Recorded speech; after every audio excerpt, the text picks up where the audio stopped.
Hi friends, this is Shailaja working as PGT Physical Science in TMRS Murshidabad Girls 1.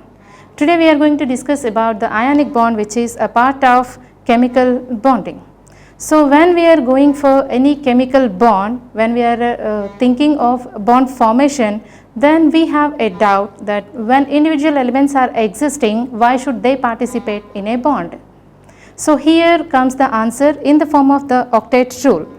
According to this octet rule, the atoms of elements tend to undergo chemical changes that help to leave their atoms with 8 outer shell electrons. That means from our previous knowledge, we already know that any element which is having completely filled electrons in its outermost orbital is going to be stable. If that was given in the form of a rule, it is called as the octet rule. Now, it is clear that completely filled electrons are the elements which are having completely filled electrons are more stable, and all the elements they want to attain the stability. Then how they are going to attain the stability? Because they are having more number of electrons or less number of electrons. If it is having more number of electrons than the octet configuration, then they will try to lose the electrons, and if they are having more number of electrons, they will try to lose the electrons, and if they have less number of electrons, they will try to gain the electrons. So here the concept of ion comes. So what do you mean by an ion? So here now we just discussed that the elements are ready to lose the electrons and some elements are ready to gain the electrons. So there are two possibilities, that they may lose the electrons and they may gain the electrons. By losing the electrons and by gaining the electrons, their charge is going to be changed. Elements are neutral in nature, but when the number of electrons are going to alter, definitely they are going to acquire the charge, as electrons are the charged species. So ions we can define as, ions are the charged species that may be positive or negative in charge. So how we can decide whether the element is going to lose the electron or it is going to gain the electron? So gaining or losing of electrons will depend on the valency of the ion, valency of the element. Now what do you mean by valency? Valency means it is the number of electrons which are present in the outermost orbit. For example, when we are taking the periodic table, in its left side we are going to find highly reactive metals, and in the right side we are going to find highly reactive non-metals. So when we are going to see the electronic configurations of the alkali metals, they are having one electron in the outermost orbit. So if they are ready to lose these one electron, then they will be having the octet configuration, which is a stable one. And at the part of left side, the halogens which are having one short of electron to gain the octet electronic configuration, then they will try to attain this one electron. So here the elements are ready to give the electrons, and here the elements are ready to take the electrons. So this is how the valency decides how many electrons they are ready to leave and how many electrons they are ready to gain. So the number of electrons lost from a metal atom is the valency of its element, which is also equal to its group number, and the number of electrons gained by a non-metal element from its atom is its valency, which is equal to 8 minus its group number. That means when we are considering the alkali metals which are belonging to 1A group, their valency we can take as 1, and halogens which will come under 7th A group, and their valency, that means the number of electrons they are ready to gain, will be 8 minus 7 will be given by 1. So the key point for this is to find the number of valence electrons in an atom of a representative element, simply look at its group number. So here in this slide we can see the different type of electronic configurations. First we are going to discuss about the hydrogen.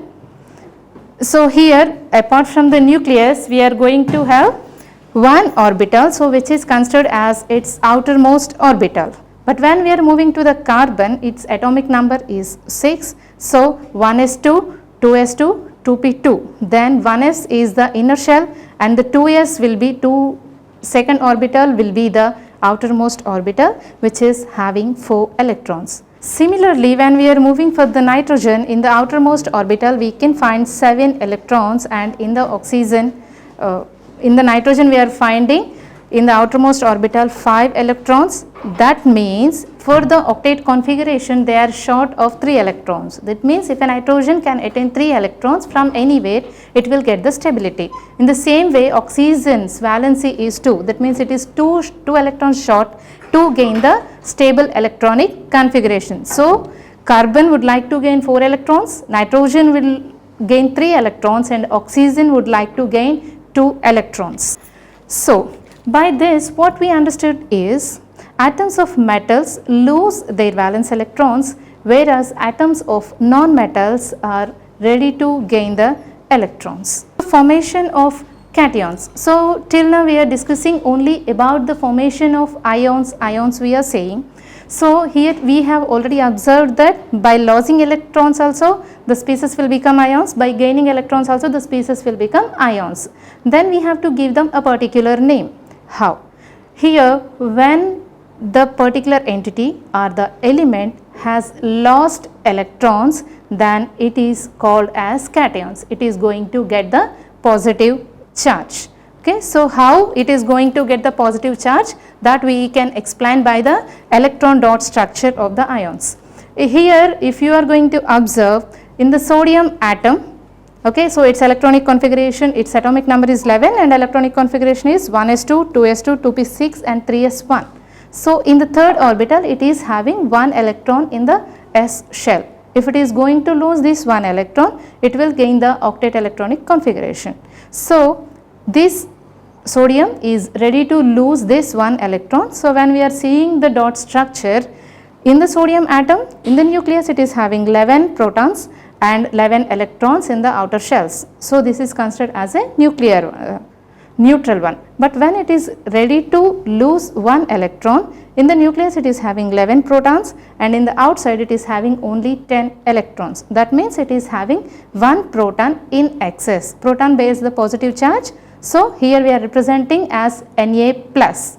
That means it has lost 1 electron. In the same way we will discuss about the formation of the anions exactly opposite to the cations. Whenever any element or any atom is ready to take the electron, that means it is going to gain the electron, which is a negatively charged species, that can be represented as minus. So here we are taking the chlorine atom and the chlorine is ready to take the electron and it is going to become the chloride ion, Cl minus. So its electronic configuration is 1s2, 2s2, 2p6, 3s2 and 3p5. So 1 electron short in the p orbital, and that would be fulfilled by the gaining 1 electron, and it will get the octet configuration, and its dot structure can be represented like this.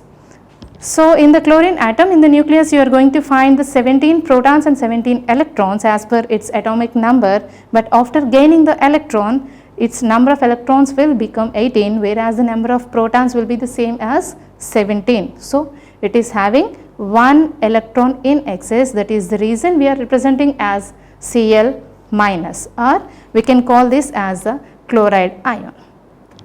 When we are moving further, for the elements which are having more than 1 electron to gain or 1 electron to lose, we can represent them in the form of a Lewis dot structure. For example, when we are taking the example of magnesium, its electronic configuration is 1s2, 2s2, 2p6 and 3s2, and we can write this one as neon, which is the octet one, octet noble gas configuration, and apart from that it is going to have 2 electrons in the 3s orbital.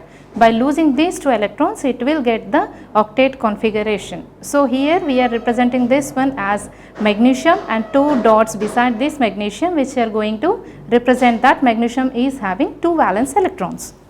So here we can see according to the group number how the number of valence electrons are varying. So when you are going to remember the particular group number of that particular element, you can easily identify the number of valence electrons it is having. So now, so after losing these electrons, their elements are becoming cations, and after gaining the electrons they are becoming anions. So these are the two charged species, and we already know that positive and negative are going to attract each other. As a result, there is going for the formation of a bond which is called as ionic bond. So ionic bond means compounds composed of cations and anions are called as ionic bonds, and although they are composed of cations and anions, they are neutral in nature.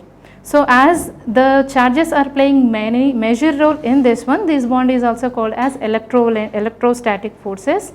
They are going to hold these ionic bonds together.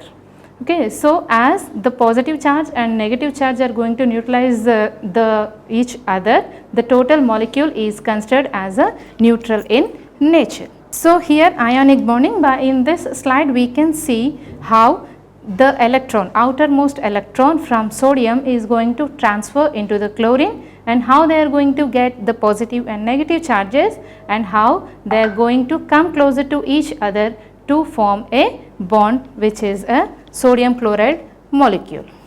So here when you are going to see, the cations are smaller in size and anions are larger in size. As a result, you are going to find electrostatic attraction between sodium plus and Cl minus. As a result, NaCl is going to form.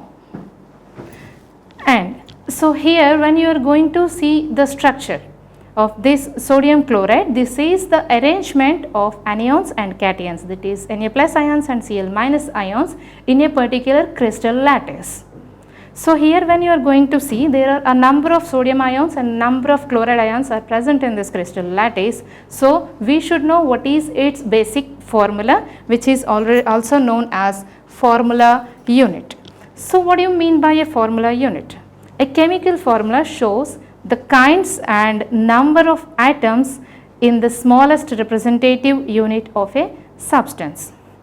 Because an ionic compound exists as a collection of positively and negatively charged ions arranged in a repeating pattern, so whatever the repeating unit is there, it is called as a formula unit. So we can say a formula unit is the lowest whole number ratio of ions in an ionic bond. So for example, if you are considering sodium chloride, here Na and Cl are in 1:1 ratio.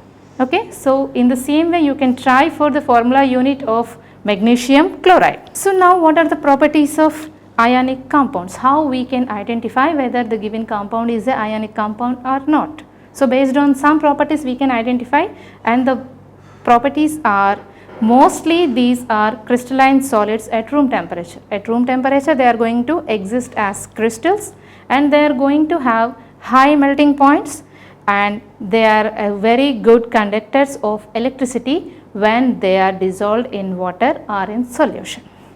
So in the overall review, what we have learned till now is what is a chemical bond. Chemical bond means a force that holds two atoms together.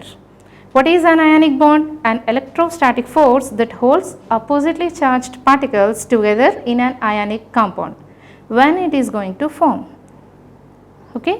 What are the atoms and compounds always trying to achieve? Why the chemical bond is going to form? In order to attain the stability and to complete the set of valence electrons, that is nothing but to gain the octet electron configuration. So here are some practices, you can go for it. Use electron dot structures to determine formulas of ionic compounds formed when potassium reacts with iodine and aluminum reacts with oxygen. So that's all for now. Thank you.